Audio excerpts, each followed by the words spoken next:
दीपक sir हैं, पवन sir हैं, वो मुझे वॉइस कॉल करते थे।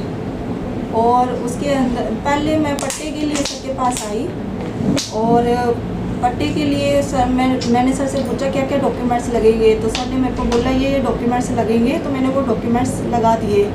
फिर मैंने सर से बोला कि सर पट्टा बन जाएगा या नहीं बनेगा, तो सर ने बोला तेरे डॉक्यूमेंट्स क्लियर नहीं है तो तेरा पट्टा, तुम्हारे ये फाइल का पट्टा नहीं बन पाएगा।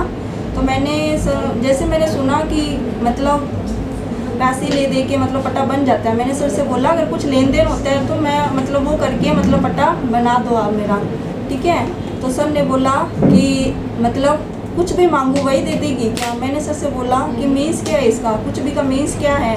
फिर सर ने मुझे वॉइस कॉल की और सर ने बोला कि मीन्स समझती नहीं है क्या, तू भी मैरिड है मैं भी मैरिड हूँ, तो लाइफ में इंजॉयमेंट होता है और क्या होता है, और कुछ भी नहीं, बस लाइफ में इंजॉयमेंट चाहिए और कुछ नहीं चाहिए। फिर मैंने सर की बात को इग्नोर कर दिया। फिर मैंने दूसरी बात को जैसे घुमा दिया, तो सर बोले इसका जवाब क्यों नहीं दिया मेरे को, इसका जवाब दे, तो मैंने फ़ोन को काट दिया। फिर सर ने दूसरी बार कॉल किया, सर ने बोला कि डिप्टी में बहुत ज़्यादा मस्त लग रही है, अच्छी लग रही है। फिर सर ने मेरे को तीसरी बार फिर कॉल किया, सर ने बोला कि आप मतलब मैं तेरे को नोट से लेने आ जाऊँगा गाड़ी में, तू मतलब अपने टाइम फिक्स कर लेते। मैंने कहा सर मेरे आने का टाइम फिक्स नहीं है, मैं जब फ्री हो जाती हूँ मैं तब भी मतलब आ जाती हूँ। सर कहते कोई बात नहीं, एक दिन अपने टाइम फिक्स कर लेते हैं और अपने मिलेंगे और मतलब घूमेंगे फिरेंगे, मतलब इंजॉय करेंगे। मैंने कहा नहीं सर मेरे को वॉमिटिंग आती है, मैं मतलब गाड़ी में नहीं आऊँगी। तो ठीक है। फिर मेरा ट्रांसफ़र जैसे हुआ तो सर ने फिर कॉल की मेरे को, दोपहर को कॉल की कि मतलब ट्रांसफ़र हो गया, सर को पता चल गया। तो मैंने सर की कॉल को रिसीव नहीं किया। फिर सर ने शाम को फिर किया, फिर मैंने रिसीव नहीं किया, यानी कि उस बात से फिर ये चिढ़ गए मेरे से। मेरे को पता था बात तो वही करनी है इन्होंने। तो फिर मैंने यहाँ पे ज्वाइनिंग ले ली। फिर ये मेरे को जैसे मतलब ओवर प्रेशराइज करने लग गए, मतलब तूने इतने बजे आना है, 9:30 बजे आना है, अगर 5 मिनट भी लेट हो गया एब्सेंट लग जाएगी तेरी, और इतने बजे तक तू यहाँ पर रुकेगी, अगर इससे पहले चली गई तो भी तेरी एब्सेंट लग जाएगी। और फिर सर ने बोला, फिर मेरी एब्सेंट लगी, 3 एब्सेंट लगी, मैंने 3 एब्सेंट पर भी वर्क किया। फिर सर ने मेरे को लास्ट कॉल फिर की, मेरे इसके जैसे मैं 5 मिनट लेट हुई तो सर ने मेरे खिलाफ 2 नोटिस निकाल दिए।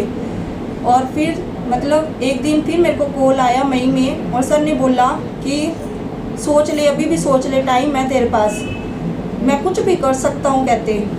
तो सर ने वो कर दिखाया, मतलब मेरी जॉब छूट गई। सर ने मेरे को टर्मिनेट कर दिया, जिसे मुझे फर्जी अटेंडेंस लगाने का आरोप लगाकर सर ने मुझे टर्मिनेट कर दिया। मैंने कोई फर्जी अटेंडेंस नहीं लगाई, मैंने सर को यही बोला कि सर इसमें मेरी गलती बता दो। सर तब भी मेरी ज्वाइनिंग थी और तब भी मतलब पखवाड़ा स्टार्ट हुआ और मैंने मस्टोल भी नहीं जनरेट किए हैं इसके अंदर। मेरे पास मेट्रो के पास से जो रिकॉर्ड आया मैंने वही अटेंडेंस ऑनलाइन की है। तो सर ने बोला इसमें तेरी कोई गलती नहीं है, सारी गलती मेरी है। मैंने बोला सर जनरेट करते ईओ सर के सिग्नेचर होते हैं, इसमें आपके सिग्नेचर हैं, इसमें एसआरएस के सिग्नेचर, इसमें मेट के सिग्नेचर, जब मेरे को सभी के सिग्नेचर हैं तो मैंने तो वही ऑनलाइन अटेंडेंस मतलब ऑनलाइन की है। तो सर ने बोला तूने फर्जी अटेंडेंस लगाई है इसलिए मैंने तेरे को टर्मिनेट कर दिया। नरेगा कर्मचारी के द्वारा आरोप अधिशासी अधिकारी रावत सर पवन चौधरी पर लगाए गए हैं, वहीं दूसरी ओर नौकरी से निकालने के बाद यह आरोप लगे हैं। सच्चाई क्या है यह तो जांच का विषय है, लेकिन महिला पार्षद आज मिले हैं अध्यक्ष नगर पालिका राव सर से और न्याय की लगाई है गुहार। चलिए सुनते हैं अध्यक्ष राव सर का क्या कहना है। जैसा कि आज ऐसे ही मैं ऑफिस पहुंचा तो मुझे हमारे जो बोर्ड के महिला पार्षदगण हैं उनके माध्यम से पीड़िता को साथ लेकर के मेरे पास से पूरा मामला संज्ञान में आया।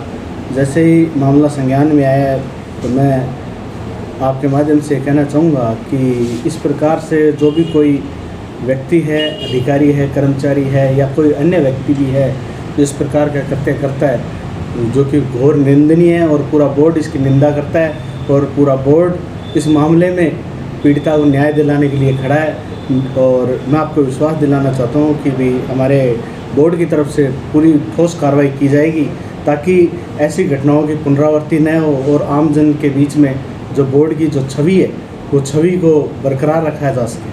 इस संबंध में मैं आपको बताना चाहूँगा कि जिस टाइम आरोप लग रहे थे उस समय आरोप नरेगा में घोर धांधलीबाजी के आरोप सामने आए थे। उस आरोपों के चलते जहाँ तक मेरी जानकारी में आया, उन आरोपों के चलते इनको निष्कासित किया गया था। लेकिन अब मामला दूसरा सामने आया है, तो इस पहलू की भी जांच किया जाना अति आवश्यक है।